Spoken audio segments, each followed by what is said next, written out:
in the following ayat, remember that many things are mentioned. First of all, the Bani Israel are being invited, being addressed directly. Allah is reminding them of the blessings that He bestowed on them in the past.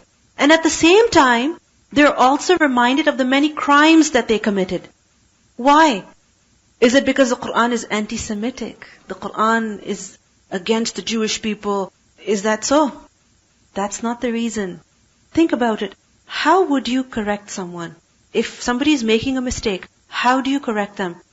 You make them understand about all the good that has been done to them. You remind them. And at the same time, you also make them realize about the wrong that they're committing. For example, if a child is not studying properly, the mother says, look, I don't ask you to do any housework. Nothing at all. Yet, you don't study? I will pay for your fees. I will cook anything for you. I will buy you anything. Just study. So we see that the mother is reminding the child of the favors and at the same time reminding him of the mistakes that he is making. That you didn't study then, you didn't study then, yet you didn't do this, yet you didn't do that. Why? Is it because she hates the child? What's the reason? To correct him. This is why Allah subhanahu wa ta'ala addresses the Bani Israel in this way in the Quran. And also, their mistakes, the mistakes that the Bani Israel committed are preserved in the Quran. Why? For us to learn lessons from. That when we study these verses, we don't say, oh, how corrupt were the Jewish people. Oh, look at them. Look at the crimes that they committed. Look at how ungrateful they were. No, we will not study these verses in this manner. We are going to study these verses, keeping our eyes fixed on who? Ourselves. This is what they did. Am I doing the same thing in any way? Am I making the same mistake? Am I being ungrateful in the same way? So, their crimes are preserved in the Quran. Why? So that we take a lesson from them. We don't repeat those mistakes. We don't commit them. The Jewish people are, you can say in a way, a race as well. They are originally from the land of Palestine, because Yaqub a.s. was where? In Palestine. And in order to be of them, you have to be born amongst them. And if you convert, it's a very, very long process and it's very complicated. But generally, it doesn't happen. Inshallah, many questions that you have will be clarified as we study. A'udhu billahi minash shaitanir rajim. Bismillahir rahmanir rahim. Ya Bani Israel. O children of Israel. Ya. What does Ya mean? Oh. This is harf nida. Just as we learned, Ya ayyuhan nas. Ya Bani Israel. Allah is calling them. He is addressing them. The word Bani is actually Banina. Baneen. There's supposed to be a noon at the end. Okay, in the original spellings of the word. But the noon has been dropped. Why? Because Bani is being attached with Israel. Those of you who are familiar, mudaf ilayh. Those of you who don't know, think of it as if I never said anything. Okay? So, Ya Bani Israel. Bani is the plural of Ibn. And what does Ibn mean? Son. And Bint is daughter. Bani, sons. Sons of who? Israel. Who is Israel? Israel was the laqab, it was the title of who? Yaqub alayhi salam.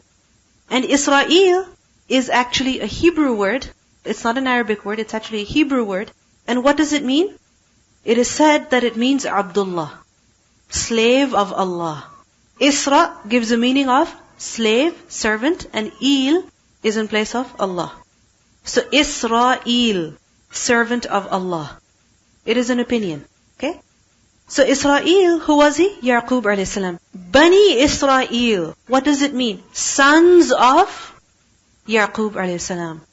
But was it only men? Was it only boys? From his descendants. Obviously there had to be some women, otherwise how would the generations continue? So why is Bani only used? Because we see that the word Bani is used to refer to a qabila, a nation, a tribe as well. For example, it is said, Banu Asad. Banu Asad does not just refer to the males of that tribe, but rather the entire tribe. Allah subhanahu wa ta'ala calls human beings, Ya Bani Adam, O sons of Adam. Does it mean only sons? No, it means children. Okay? So when the term Bani is being used for a group of people, like a tribe or a nation, then who does it refer to? The men as well as the women amongst them. Because if you think about it, how does the lineage continue? Through who? Through the male. Through the father. For example, whose last name do you get? Your father's, not your mother's. Okay? So, Ya Bani Israel, O children of Israel. Who are these Bani Israel? It is referring to, in the context, the Jews as well as the Christians at the time of the Prophet ﷺ.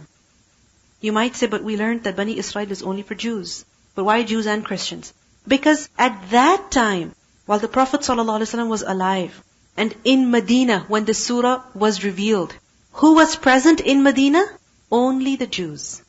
Only Bani Israel are mentioned. Why? Because only the Jews were present in Medina at the time when these verses were revealed. There were 3 Jewish tribes residing in Medina. Banu Nadir, Banu Qaynuqa', Banu Qurayza. These 3 tribes were residing in Medina. The question is, why were they residing in Medina, in Arabia, when they were originally from Israel, Palestine? Because they knew that the final messenger was supposed to come. And according to the description that they had in their books, he was to come in a place that is like Medina. Meaning the description that they had found was exactly of the city of Medina. So this is why they went to Medina and settled over there, in hopes that the last messenger would come from among them. So they were expecting the final messenger. يا بني إسرائيل اذكروا نعمتي التي أنعمت عليكم اذكروا نعمتي التي أنعمت عليكم وأوفوا بعهدي أوف بعهدكم وإياي فارهبون